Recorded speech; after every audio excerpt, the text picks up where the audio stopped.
Open in your Bibles, if you would, to the book of Genesis, the book of beginnings.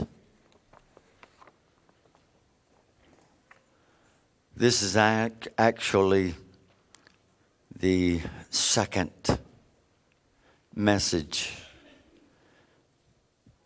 on our series on grace.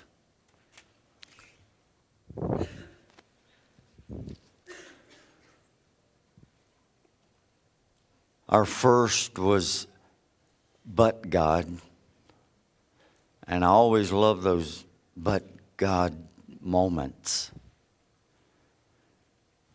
This second one we've entitled And God. Things were going along in a certain way, and the blessings was flowing, and God added, and God.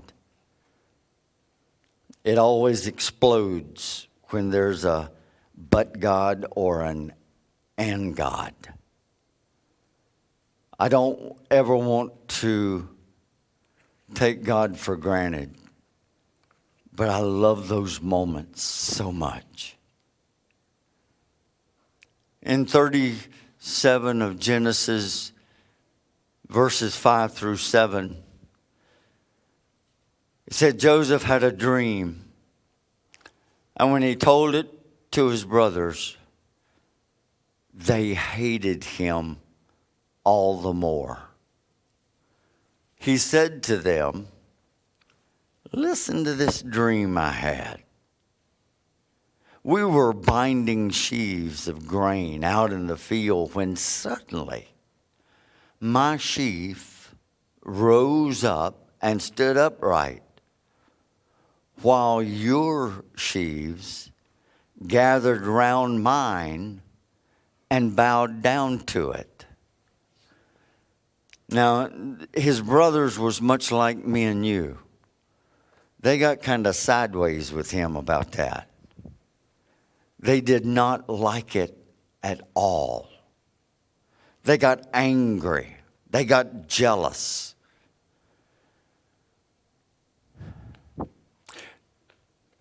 Joseph was born because of the intervention of God. We know that Rachel was barren and was not able to have children. Jacob, through Leah and the concubines, produced all of these 10 kids. And finally, God opened her womb. That was the but God moment. He was born because of the divine intervention of the Almighty. And then we have the and God. So not only was he born because of intervention, and God added to that by showing him favor. His father showed him favor, but God showed him favor. But there was attributes within his life that made him different than all of the other children, all the other brothers. And Song of Solomon, chapter 2, verse 2, puts it, he was like a lily among the thorns. Today we would phrase it, he was a rose between two or the thorns. His life reflected purity. Joseph's life was so different than all of his other brothers. His other brothers was mean. They were evil. But Joseph was different.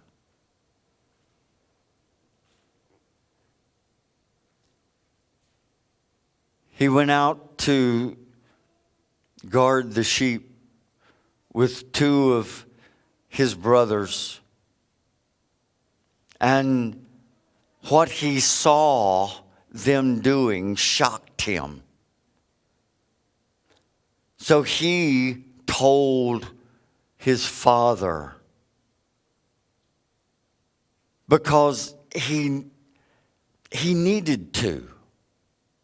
There was a lot at stake. Those were his father's sheep. His father had a good name in that area. And whatever it was that the brothers were doing so shocked him that he felt the need to tell Jacob everything that was going on. Now, many people point fingers at him and say he was a tattletale, but literally, he was showing tremendous integrity when he told his father what was going on. It becomes very easy for us to ignore, to say, well, if we just keep our mouths shut, everything will be cool. Or, these guys are going to get mad at me if I say anything, so I'm not going to say anything. When sometimes we are responsible to say something. It's part of our integrity. When something needs to be said, we must make sure that we say it in the right way and we say it to the right people. Don't get on the telephone and tell 45 different people. You know what that's called. Gossip. Integrity is telling the right person the right thing, which is the truth. Do what is right, no matter what it costs you. And it cost Joseph, because they got angrier and angrier with him. He was already Daddy's favorite. He already had a sports coat that was kind of loud. And he didn't mind wearing it because it showed that he was his father's favorite. But he didn't really taunt that. He relished it because it meant tremendous things. That was a part of, and this is point 2 on your outline. The first was purity. This is the promotion. That coat, his standing, was a part of the promotion that God was giving him. In Genesis 37, 3 and 4, it says, now Israel loved Joseph more than all his children, because he was the son of his old age. And he made him a tunic or a coat of many colors. But when his brothers saw that their father loved him more than all his brothers, they hated him and could not speak peaceably to him. These verses tell us about the atmosphere in that home. The atmosphere which Joseph was having to contend with and grow in. The strikes were against him. You know, we're so quick sometimes to say, well, my parents were not good to me, or my home situation was so bad. And we use that as an excuse of failure. If anybody had a right to fail, it would have been Joseph. But he rose above it. And that's part of what I'm ministering this for, so that we can see how Joseph overcame, how Joseph, by the grace of God, was blessed beyond measure. He was being prepared for his future. And that's difficult sometimes. It became very clear that Jacob was guilty of favoritism in his relationships with his children. The home was a difficult place. We're told that Jacob loved Joseph more than all his other children. Jacob should have known better than to do this and make it so public and so evident. He grew up in a home that was the same way, that it was rife with favoritism. He understood what it was. The favoritism brought envy and strife and trouble. It always does. Parents in any age should be very careful that they don't flaunt the favoritism that they have maybe for one child. It would be better that you didn't have that.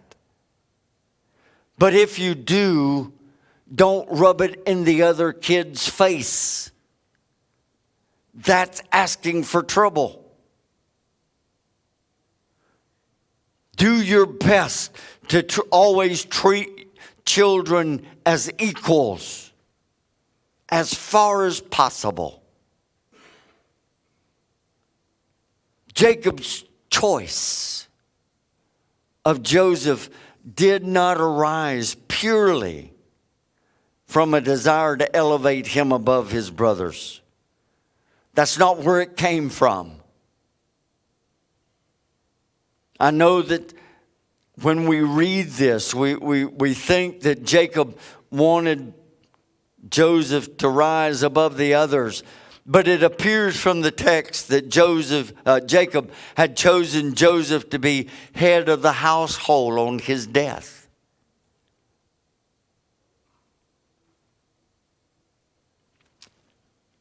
It's indicated by two statements. The first statement was because he was the son of his old age in verse 3. Secondly, he made him a coat of many colors. So we need to look at those two details. See what's going on here. Where is this coming from and what is it leading to? The phrase, because he was a son of his old age, can refer to Jacob being 91 years old when Joseph was born. That could be what it's talking about. He had waited many years. You remember the story. He worked 7 years so that he could get Rachel as a wife. Working for Laban, Rachel's dad. And then the dad tricked him and didn't give him Rachel, gave him Leah. That's what he got for drinking too much.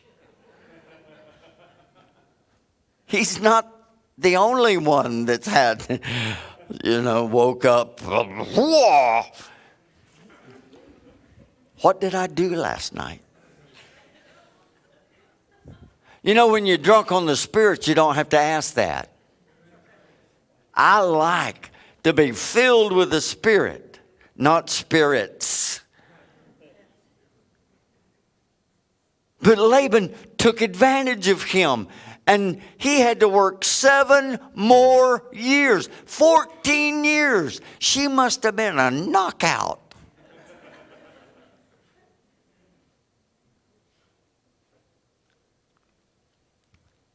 So he had waited a long time. Because after they were married, 10 other kids came into the family. And Rachel had still not been able to bear a child. And Jacob still loved her with a depth that is almost unimaginable. He waited and he waited and he waited and he waited. And finally there was that day. She says, I'm feeling strange. Something's going on. And sure enough, God had opened her womb. And there was a child that was growing within Rachel. And when Joseph was born, Jacob's heart finally realized his desire, his dream. It was right there, all red and wrinkled and crying. But it was his dream.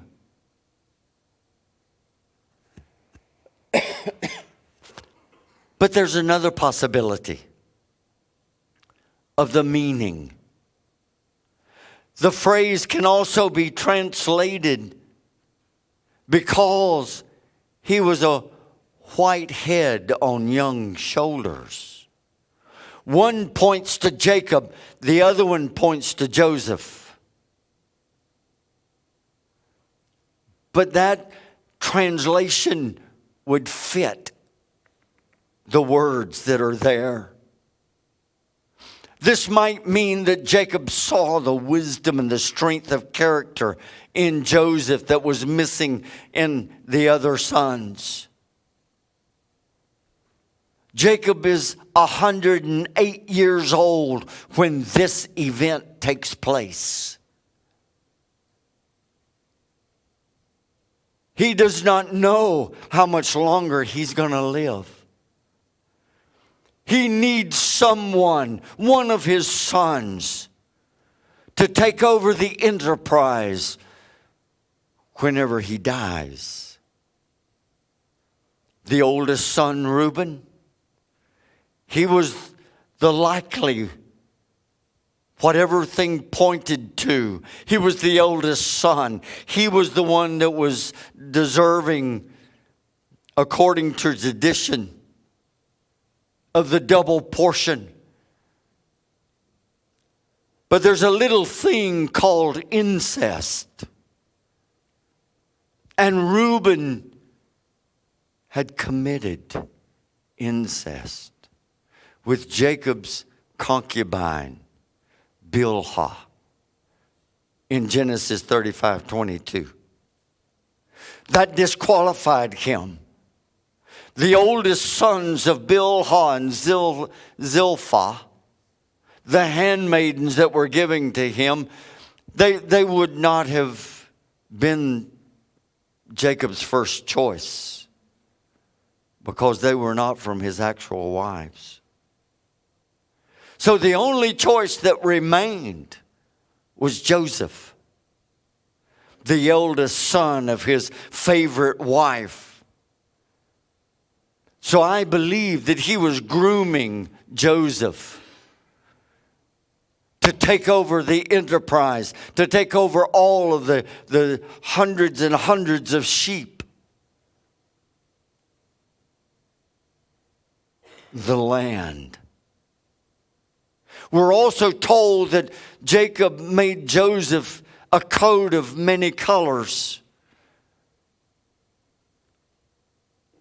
We always seem to picture this as that sports coat that just screamed out, "Here I am.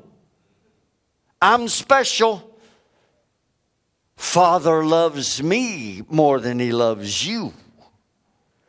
And we can almost see Joseph just walking around, kind of holding on to the edge of the coat and kind of rubbing it in his brother's faces, but that's not the way it was. This garment said far more than that. This phrase that's translated coat of many colors means that coat that had long sleeves and almost went to the floor, was ankle length. It was a special type of garment that was multicolored, and it was heavily ornamented. It would have had sleeves that went all the way down to the wrist, which most did not. And it had the hem of the garment that reached to the ankles, which showed that he was a ruler. It marked him as a chieftain or the head of a clan. That's what made the brothers so mad. This coat made him distinctive. This type of garment was not worn by some common worker. It's kind of like the robe that you and I are going to be receiving when we get to heaven. He's going to give us a robe. It's kind of like the robe that was put on the prodigal son when he had come to himself in the pigsty, and he was still covered with everything that was in that pig pen. And he made his way back home, and his father saw him while he was still a long way off, and he ran out and he put his coat on him. It was that distinctive coat. That's what made the other brother of the prodigal son so angry. This type of coat was only worn by overseers and royalty, those who were above the common laborers. This coat was worn by heirs. That's why I say that we're going to have one, because we're heirs and joint heirs with Jesus. And when we get to heaven, He's going to treat us like that. When Jacob gave this coat to Joseph, it identified him as his father's choice, as his replacement at the head of the family. It identified him as the superior son. That coat told all of his brothers and everyone else that saw him, when you report to him. This was a big deal in a family of that era. The head of the household literally held sway. He ruled on what went on. His father had given him more responsibility with the family than any of the other brothers were able to have. That's why the jealousy came up so much. And they got so angry.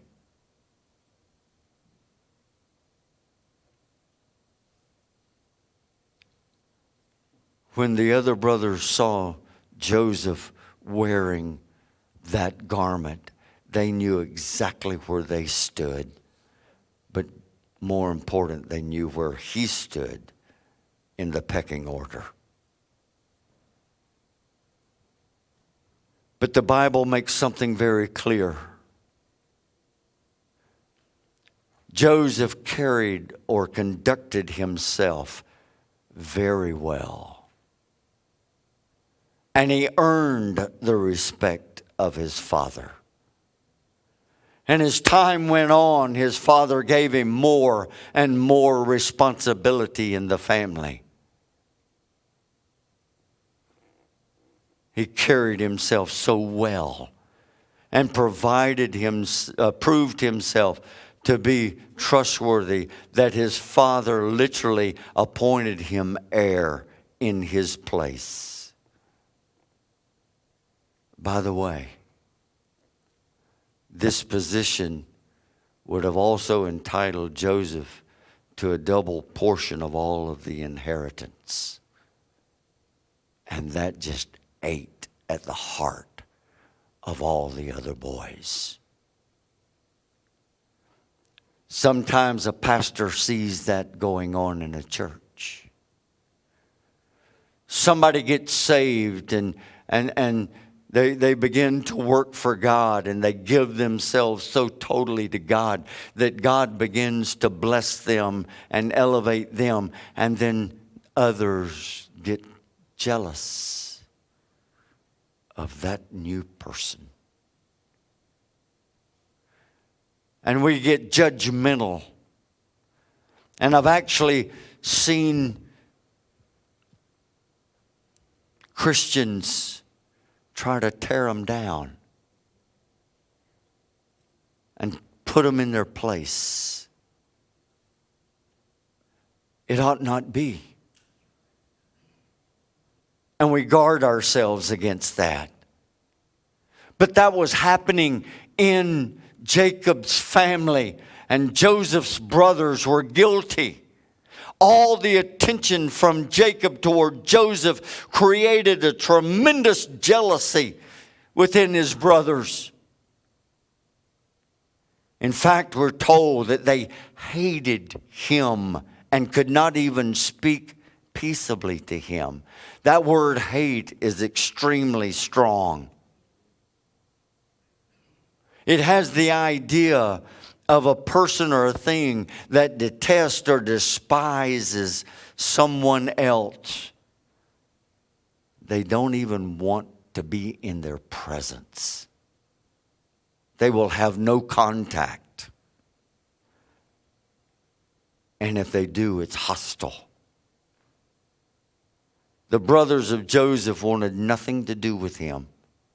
They wanted him as far away from them as possible.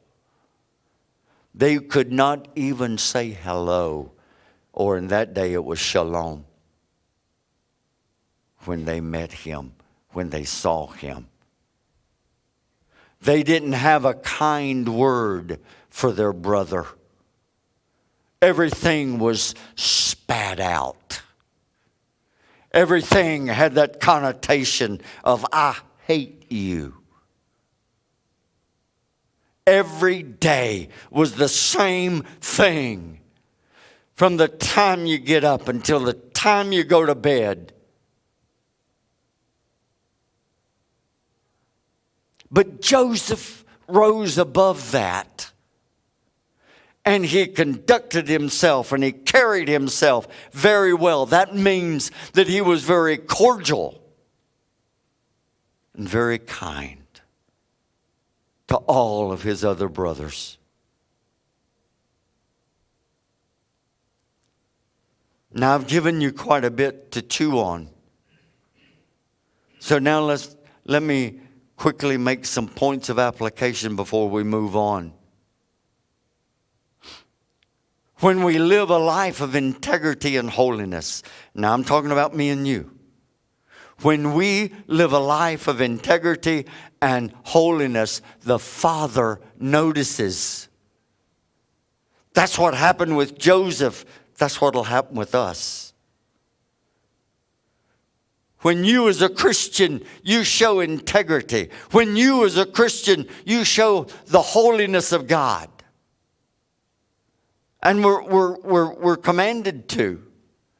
When we are faithful in our service to the Father, He will promote us to even greater services. Didn't He say in Matthew 25:21, when you're faithful over the little, I'll make you ruler over the much?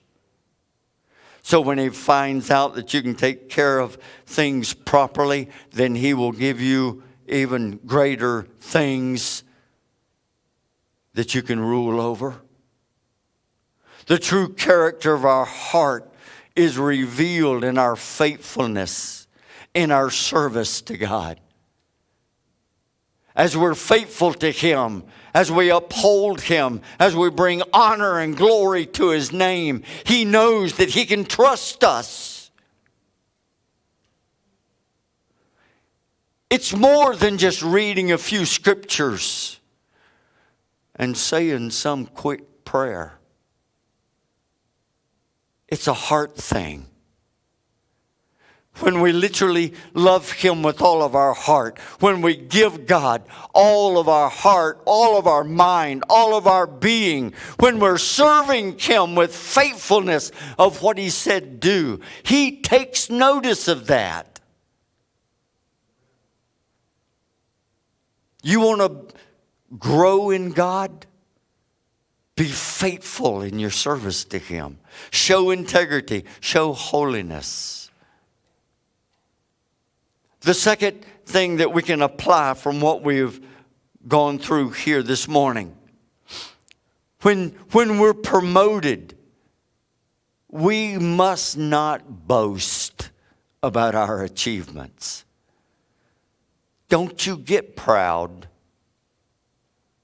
Don't you get haughty. Man, God will cut your legs out from under you. You'll be walking pretty and then boom, and you'll go on your face. Don't do it. God hates a haughty spirit. The Bible says that. But a broken and a contrite heart He'll never despise.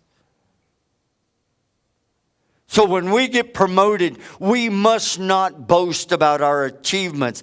Any advancement that you ever get, in or outside the church, in your work life or in your spiritual life, it is in the grace of God. God, because of His grace. Because if He wanted to get nitpicky, He's got every one of us. Because all of us are guilty. So when God is working in our lives, He will promote you. He's got a plan for you in your secular life. He's got a place for you to work. He's got a place for you to continue to rise. And He's got in His mind already a blessing of a salary. And if you're not faithful, and if you're not showing integrity, and if you're not showing purity, you may never reach what God desires for you to have. God might desire you to make a buku money to use for His glory. It ain't to put in your pocket and to boast about. And it ain't so that you can sit back and take it easy and get lazy. It's so that you can be a blessing to His kingdom. Because if He can't get it through you, He's not going to get it to you. Remember that. That's just a good little phrase. As long as you are generous with Him, He'll be generous with you. You get stingy with Him, God can turn it off.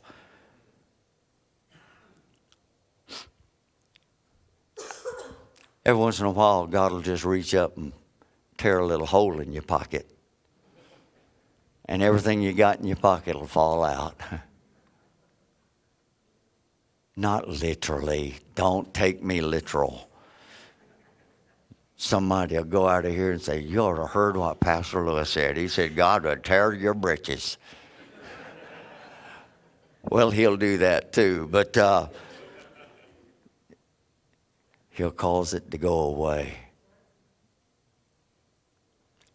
Number 3, when others prosper, when others are promoted around you or over you, guard against becoming angry and jealous. Instead of being angry that they're progressing, be thankful for what God is doing in their lives. Because God is the one that's giving them promotions.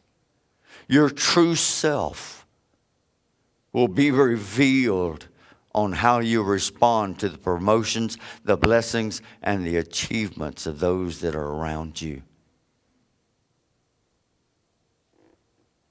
If you get angry or you get jealous, who do they think they are putting him over me? I was working here before he was, and I know 10 times as much as he does. Man, you just showed who you are. Be careful. God sees. Very quickly, let's turn for home. That thing up there says I got 4 minutes and 15 seconds. It doesn't know anything. Point 3 is the promise. The promise.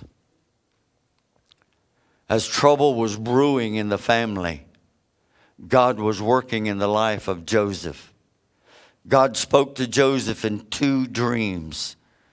In these dreams, God revealed some of his plans for Joseph's life. I want to look at those dreams so that we can see how God was thinking about Joseph. In Genesis 37, 5 through 8, it says Joseph had a dream. And when he told it to his brothers, they hated him all the more. He said, listen to this dream. We were binding sheaves of grain out in the field, and suddenly my sheaf rose up, stood upright, while your sheaves gathered around mine and bowed down to it. And his brothers said to him, do you intend to rule over us? Will you actually rule us? And they hated him all the more because of his dream and what he said. This dream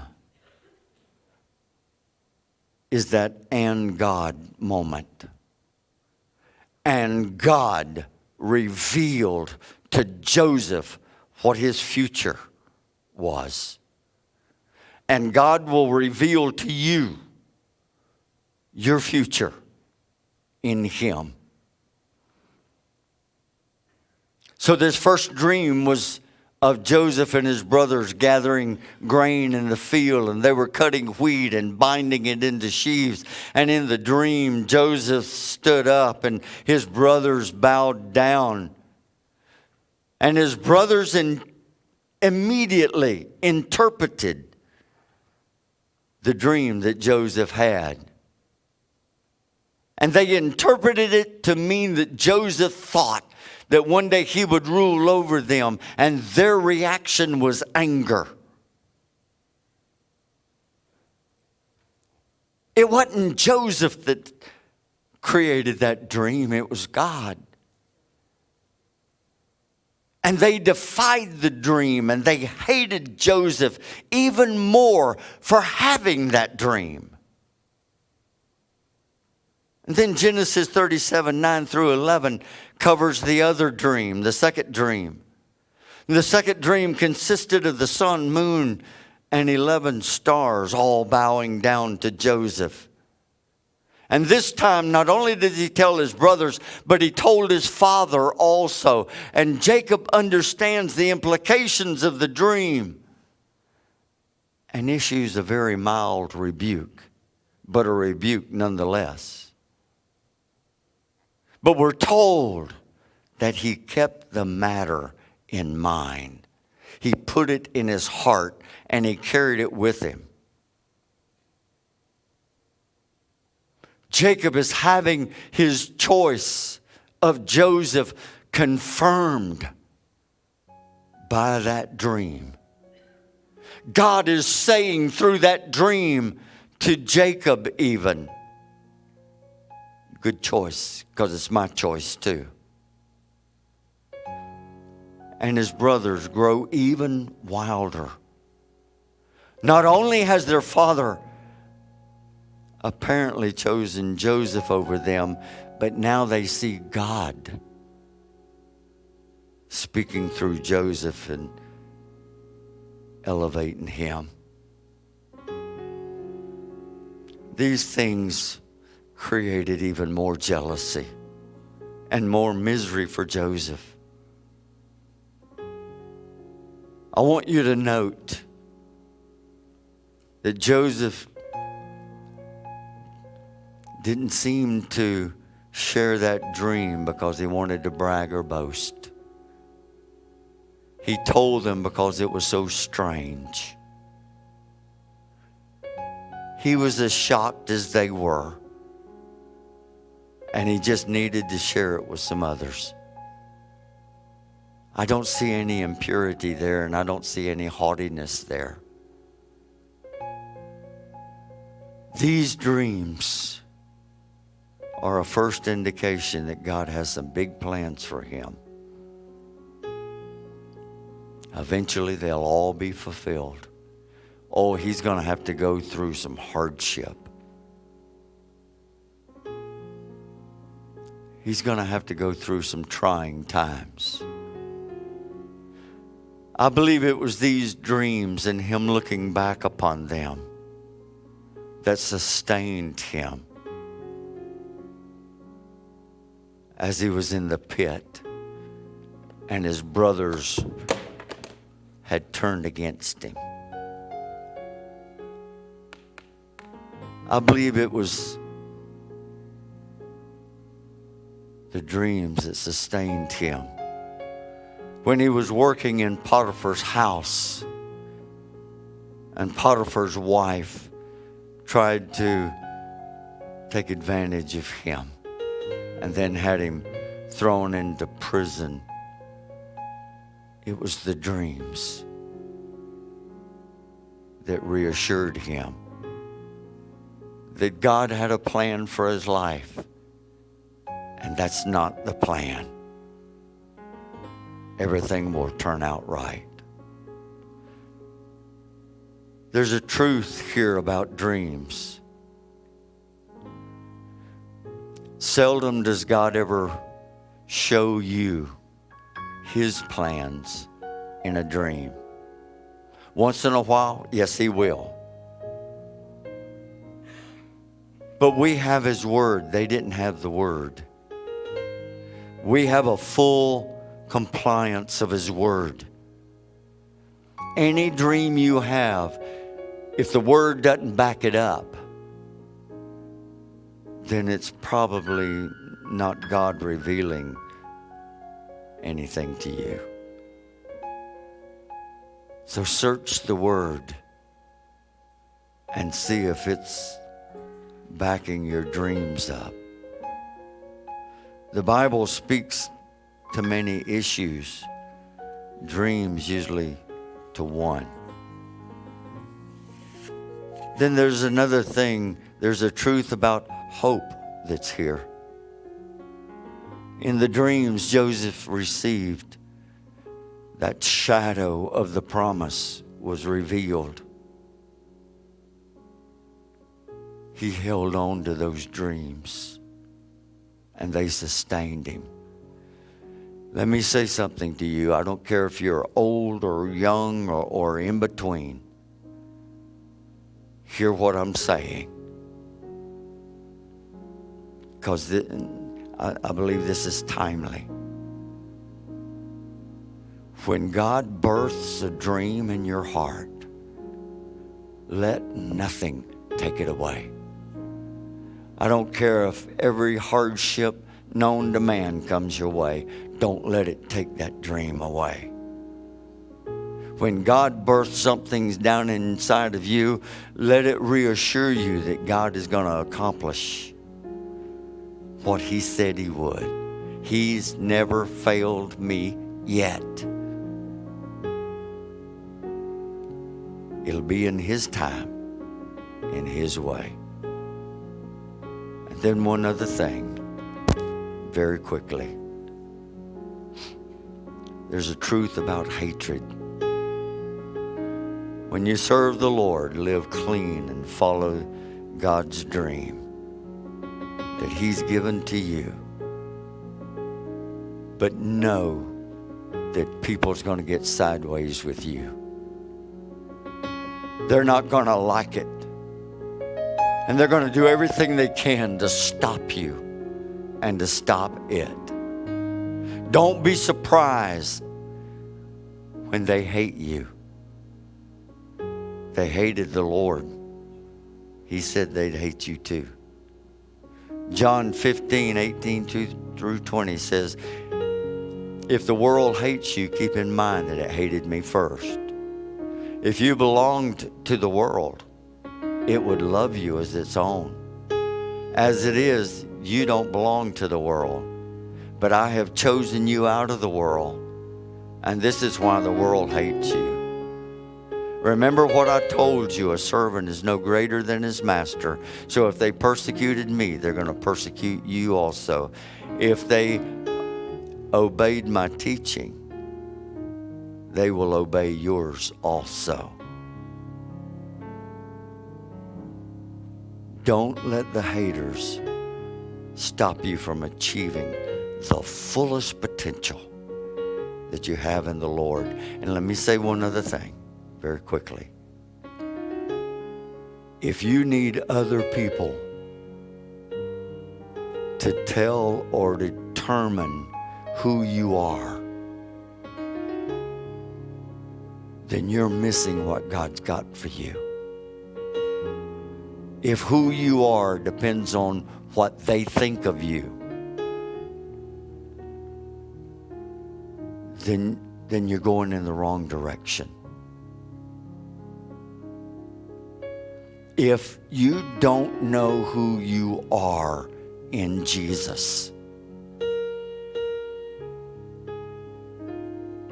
then answer, are you listening to Him or do you listen to others? It's very important. So bow your heads with me, would you please? Maybe through this message, God has placed His finger on some area of your life today. Maybe there's something going on in your life and God has just put His finger on it, either as a confirmation or as a correction. Maybe He's telling you to take care of this. There might be a problem in the area of purity somewhere, and He's saying, take care of this. Or maybe the Lord sees some jealousy in your heart, and He's putting His finger on it saying, give that to me and let me take care of it. I don't know what you might be wrestling with, but if God has put His finger somewhere in your life, what a great day to take care of it. Maybe life itself and your circumstances has interfered with a dream that God birthed down in your heart, and you wonder if it'll ever come to pass. Will it ever happen? Maybe you need some reassurance today. And maybe you need to just ask Him.